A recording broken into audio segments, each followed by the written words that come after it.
2016 സ്വരാജ് വരുന്നു. സ്വരാജ് വരുമ്പോൾ സ്വരാജിന് അന്നുണ്ടായിരുന്നൊരു പ്രത്യേകത എന്താണെന്ന് വെച്ചാൽ എറണാകുളം ജില്ലയിലെ ഒരു CPM-നകത്തുള്ള ഒരു കടുത്ത വിഭാഗീയത പലപ്പോഴും ഈ CPM നേതാക്കളുടെ എല്ലാം തോൽവിയിൽ ലെയറാണ്. നമ്മൾ പരിശോധിച്ച് കഴിഞ്ഞാൽ നമുക്ക് മനസ്സിലാവും. കാരണം 91 MM ലോറൻസ് തോക്കണത് തൊട്ട് KN രവീന്ദ്രനാഥിൻ്റെ തോൽവി, CM ദിനേശ് തോൽവി, എല്ലാ തോൽവിയിലും CPM-നകത്തുണ്ടായിരുന്ന ഈ ഒരു വിഭാഗീയതയുടെ ഒരു തലം ഉണ്ട്.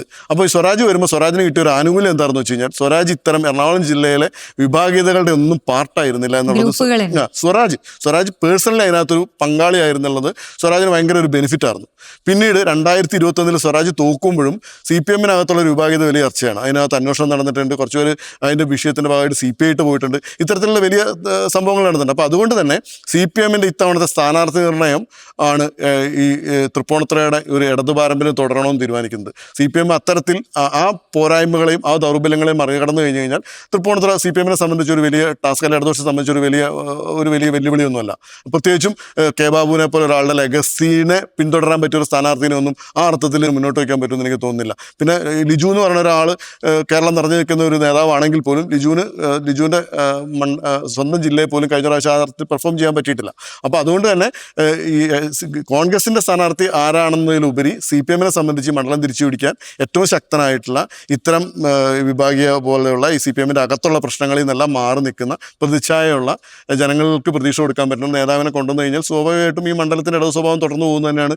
സ്വരാജ് തന്നെയാണെങ്കിൽ കൂടുതൽ എളുപ്പമാവുന്നു എന്നല്ല ഞാൻ പറഞ്ഞത്. സ്വരാജ് തന്നെ വേണമെന്നല്ല ഞാൻ പറഞ്ഞത്. അതായത് സ്വരാജിൻ്റെ ഒരു സാധ്യതയെ പറ്റിയെന്ന് വെച്ചപ്പോൾ ഞാൻ പറയാം, സ്വരാജിന് പേഴ്സണലി പോലും ആ മണ്ഡലത്തിൽ മത്സരിക്കാൻ താല്പര്യമുണ്ടെന്ന് ഞാൻ വ്യക്തമായിട്ട് വിശ്വസിക്കുന്നില്ല. കാരണം സ്വരാജ് പല ഘട്ടങ്ങളിൽ തുറന്നു പറഞ്ഞിട്ടുണ്ട് എനിക്കിനി അവിടെ മത്സരിക്കാൻ താല്പര്യമില്ലെന്ന്. കാരണം അത് സ്വരാജിൻ്റെ വിജയവും പരാജയവുമായിട്ട് കെട്ടുപിണഞ്ഞ് കിടക്കുന്ന കുറച്ച് പ്രശ്നങ്ങൾ ഇപ്പോഴും നിലനിൽക്കുന്നുണ്ട്. മാത്രമല്ല, ഈ പിണറായി വിജയൻ സർക്കാർ തുടർഭരണം വരുമ്പോൾ എല്ലാവരും ജയിക്കുമ്പോൾ സ്വരാജ് തോറ്റു എന്നുള്ളതിൻ്റെ ഒരു ഈ സ്വരാജിൻ്റെ തോൽവിയായിട്ട് ബന്ധപ്പെട്ട് CPM-നകത്തുണ്ടായ CPM-നകത്തെന്നുള്ള പ്രശ്നങ്ങൾ ഈ തോൽവിക്ക് കാരണമായി എന്നുള്ള രീതിക്കുള്ള അന്വേഷണങ്ങൾ നടന്നു. കുറച്ച് പേർക്കാർ നടപടിയെടുത്തു. അപ്പോൾ സ്വരാജ് പിന്നെയും വരുമ്പം ഈ പ്രശ്നങ്ങൾ പിന്നെയും ആ അർത്ഥത്തിൽ സ്വാധീനിക്കാൻ സാധ്യതയുണ്ട്. കാരണം കുറേ പേരെ ഈ CPM പുറത്താക്കി കുറച്ച് പേര് CPI ആയിട്ട് പോയി. ഇത്തരത്തിൽ ഇതിനകത്തുള്ള ആന്തരികമായ കുറച്ച് പ്രശ്നങ്ങളുണ്ട്. ഈ പ്രശ്നങ്ങളെ മറികടന്നിട്ട് സ്വരാജ് ആ പ്രശ്നങ്ങളെ അഡ്രസ്സ് ചെയ്തുകൊണ്ട് സ്വരാജ് അങ്ങോട്ട് വരാനൊരു സാധ്യത കുറവാന്ന് തന്നെയാണ് എനിക്ക് തോന്നുന്നത്.